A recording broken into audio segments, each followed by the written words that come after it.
اگر آپ میکرو تھوڑی پکچر دیکھیں نا تو ان شارٹ پورے فیملی سسٹم کو اٹیک کیا جا رہا ہے. آپ دیکھیں بچوں کو ان آئیڈیالوجیز کے تھرو اٹیک کیا جا رہا ہے, ان کے بلیفس اور ان کے ایتھکس کو تباہ کر کے. ایک طرف آپ دیکھیں کہ مردوں کے اوپر آبجیکٹیفیکیشن آف وومن کو تیار کیا جا رہا ہے, اور تیسری طرف اگر آپ خواتین کو دیکھیں تو ان کو فیمنسٹ موومنٹس کی طرف کر کے اور ان کو ایک انڈیپینڈنٹ بنا کے, یعنی انڈیپینڈنٹ ان اے وے کہ you have to go out in any case, ٹھیک ہے, you should not be at home. یعنی ہر بندے کو اپنی اپنی رسپانسبلٹی سے دور کر کے اور ٹوٹل پورے فیملی سسٹم کو الٹیمیٹلی تباہ کیا جا رہا ہے. سو یہ میکرو پکچر اگر ہم دیکھیں نا تو یہ پورے ہمارے فیملی سسٹم کے اوپر اٹیک ہے, اور یہ تھرسٹ کیا جا رہا ہے پورا ہمارے اوپر. It goes to the same تصور جو آپ نے پہلے کہا تھا نا, میں نے پچھلی پوڈ کاسٹ میں بھی کہا تھا کہ یہ کس دنیا کا تصور دینا چاہتے ہیں نا, ایسے ہی ایک دنیا جس میں سارے ٹرانس ہیں فار ایگزامپل, تو وہ ہیومن ریس بچے گا کیا. اس میں کوشچن زیادہ یہ آتا ہے کہ یہ جہاں سے اسٹارٹ کرتے ہیں, آف کورس یہ ویسٹ نے کوئی بھی کیمپین پلانٹ کرنی ہوتی ہے تو اپنے لوگوں سے شروع کرتے ہیں, کیونکہ ساری دنیا third world countries look up to کرتے ہیں اور باقی کنٹریز میں جاتی ہے. تو ان کو اس چیز کی ریئلائزیشن نہیں ہے کہ ہمارے اپنے لوگوں کا نقصان ہوگا, ہمارے اپنے لوگوں کی جو فیملی سسٹم ہے وہ ڈسٹروائے ہو جائے گا. یہ ساری چیزوں کا ان کو اس چیز کی ریئلائزیشن نہیں ہوتی ہے. دیکھیں اس کا جو اصل اوور آرچنگ جو اصل میں ریزن ہے نا اس کے پیچھے وہ یہ ہے کہ ہم لوگ فیملی سینٹرک سسٹم سے نا اسٹیٹ سینٹرک پہ موو کر چکے ہیں. فیملی سینٹرک سسٹمز وہ تھے جہاں پہ فیملیز بڑی ہوتی تھیں, لارج فیملیز ہوتی تھیں, فیملی کے اندر ہی ساری ویلتھ ہے, فیملی کے اندر ہی ایجوکیشن ہے, تربیت ہے, ماؤں کا ایک اسٹیٹس ہے, مقام ہے. ظاہری بات ہے وہ ایک گھر کے اندر ان کا بہت بڑا رول تھا, بزنس میں ان کی شیئر ہولڈنگ ہے, تو they were already empowered women and the whole family was being raised. وہ کہتے ہیں نا it takes a village to raise a child, تو پوری ولیج جو ہے وہ اس کو ریز کر رہی ہے. اچھا لیکن ہوا یہ کہ فیملیز جو ہے نا they pose a threat to nation states. Reason being کہ جتنی بڑی فیملی ہوگی تو آپ کی بدماشی بھی اتنی زیادہ ہو سکتی ہے آپ کو, کیونکہ دیکھیں it is very hard for you to fight for democracy and it's very easy to fight for your family. صحیح ہے نا. آپ کو میں ایک فکٹیشس سی کہوں کہ جی آپ fight for Liberty and democracy, تو اس کے لیے نا مجھے آپ کو بہت out of the way motivate کرنا پڑے گا کہ یار آپ ایک کاز کو سمجھو اور اس کے لیے لڑو.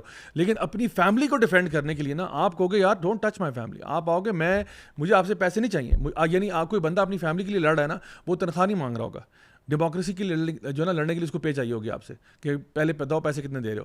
لیکن اس کیس میں جو ہے نا یو ول ڈو اٹ. تو پھر جو فیملی کا بانڈ ہے نا وہ بڑا تھک ہوتا ہے, اور اسی لیے جب آپ کی فیملیز بڑی ہوتی جاتی ہیں اس کا مطلب ہے کہ اب آپ اسٹیٹ جو ہے نا وہ آپ کے اوپر کب تک آپ کو پش کرے گی.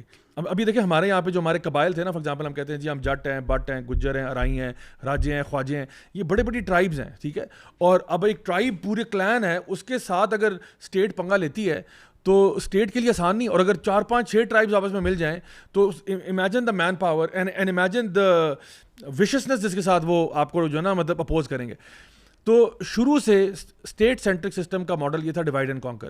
آپ نے لوگوں کو ڈیوائڈ اینڈ کانکر کرنا ہے. تو بڑی لارج اسکیل فیملی سے نا ہم نیوکلیر فیملی پہ آ گئے, اور نیوکلیر فیملی سے بھی اب ہم لوگ انڈیویجولزم کی اس انتہا پہ پہنچ گئے ہیں کہ نیوکلیر کی بھی کیا ضرورت ہے, اکیلا کرو, شہوت کو پورا کرنا ہے. تو بیسکلی وہ آپ کو نا ہر ہیومن نیڈ کے لیے آپ کو وہ کوآپریشن دے رہے ہیں.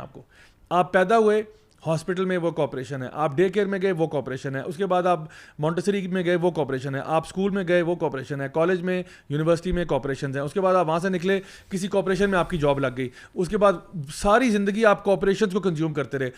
فلانے کا دودھ پیتے رہے, فلانے کا جو ہے نا پانی پیتے رہے, فلانے کی چاکلیٹ کھاتے رہے, فلانے کے بسکٹ کھاتے رہے, اور فلانے کا شیمپو استعمال کرتے رہے. All cooperations were responsible for your happiness. And then your socialization also happened on apps. Tinder پہ آپ کی سوشلائزیشنز ہو رہی ہیں, انسٹاگرام اور فیس بک آپ کو جو ہے نا وہ ڈوپامین رش دے رہے ہیں, ویڈیو گیمز آپ کھیل رہے ہیں وہ آپ کو اسٹیمولیٹ کر رہی ہیں, آپ کی لائف میں کوئی میننگ فل ریلیشن شپ نہیں رہ گئے, بس you just having one partner after the other and cycling them out مطلب کانسٹنٹلی. اور اس کے بعد کیا ہوا کہ جب آپ وہاں سے ریٹائر ہوئے تو آپ اولڈ ایج ہوم میں چلے گئے, وہ کوآپریشن ہے, اور پھر آپ جب مرے تو کوآپریشن نہیں آپ کو دفنا دی جا کے, یا آپ کو کریمیٹ کر دیا. سو ان دی اینڈ کیا ہو رہا ہے, یہ جو پورا ماڈل ہے پیسے کمانے کا, you are totally dependent on that. حالانکہ فیملی سینٹرک ماڈل میں یہ تھا کہ آپ آرام سے فیملی کے ساتھ رہتے ہو, آپ کی انٹرٹینمنٹ, آپ کی ایجوکیشن, آپ کی ہیپینس, آپ کا پیس آف مائنڈ سارا اس کے ساتھ یعنی انٹر کنیکٹڈ ہے.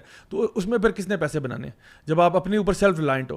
تو یہ جو ہے نا اصل میں سسٹم, اس کی جو اوور آرچنگ جو چیز ہے نا وہ سمجھیں کہ اصل میں یہ کیوں کر رہے ہیں. ان کو پتہ ہے ہمارے لوگوں کی فیملیاں تباہ ہو رہی ہیں, تو کہتے ہیں بھاڑ میں جائیں فیملی, ہم نے کیا کرنی ہے فیملیاں, ہمیں تو انڈیویجولس چاہیے نا جن کو ہم کنٹرول کر سکیں, مینیپولیٹ کر سکیں.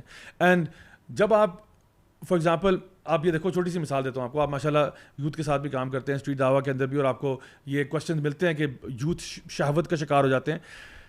دیکھیں اگر آپ اپنی ایک فیملی کے اندر ہیں نا اور آپ تھوڑے سے ریبل ہو رہے ہیں, ٹھیک ہے, تو آپ کے اوپر اور کوئی پریشر ہو نہ ہو, فیملی کا پریشر ہوتا ہے ایگزیکٹلی کہ یار میں میرے ماں باپ کا ناک کٹ جائے گا میری اس حرکت سے, میری فیملی میں. اچھا پھر ایک اور پریشر یہ بھی ہوتا ہے کہ میں اگر گھوم پھر رہا ہوں نا تو مجھے چاچا بھی پکڑ سکتے ہیں, مجھے ماموں بھی پکڑ سکتے ہیں, because we are part of the family. Okay تو کتنے پھر رہا تھا, میں نے تجھے کل دیکھا تو فلاں جگہ پہ تھا, تو مجھے جواب دینا پڑے گا. لیکن اگر میں انڈیویجول ہوں اور میں ایک آئسولیٹ ببل میں ہوں, میں کہتا ہوں who the hell are you ماموں, who the hell are you to talk to me like this, پھر ہمارے اندر یہ جو ہے نا اکڑ آ جاتی ہے. تو وہ تو اب وہاں پہ اب دیکھیں ویسٹ میں کیا ہو رہا ہے, ویسٹ میں یعنی اماں ابا کا خیال کوئی نہیں رکھتا, تو ماموں چاچا تو بہت دور کی بات ہے. ابو کو بھی وہ کہہ دے گا کہ you know why you up in my face, میں اگر پارٹی میں جانا چاہتا ہوں تو آپ کون ہوتے ہیں, میں تو اڈلٹ ہو گیا, میں تو بلکہ اڈلٹ بھی نہیں ہوگا, 16-17 سال کا ہوگا اور ماں باپ کو ایٹیٹیوڈ دکھا رہا ہوگا. So you have to understand کہ اصل میں اس سے بینیفٹ کون لوگ کر رہے ہیں. اور اسی لیے امریکہ میں کچھ سین وائسز جو ہیں وہ اس تھریٹ کو ریئلائز کر رہی ہیں, اور وہ یہ کہہ رہے ہیں کہ اس حالت میں اگر ہم چلتے رہے تو ہماری تو پاپولیشن ایکسٹینٹ ہو جائے گی, we will not be able to survive.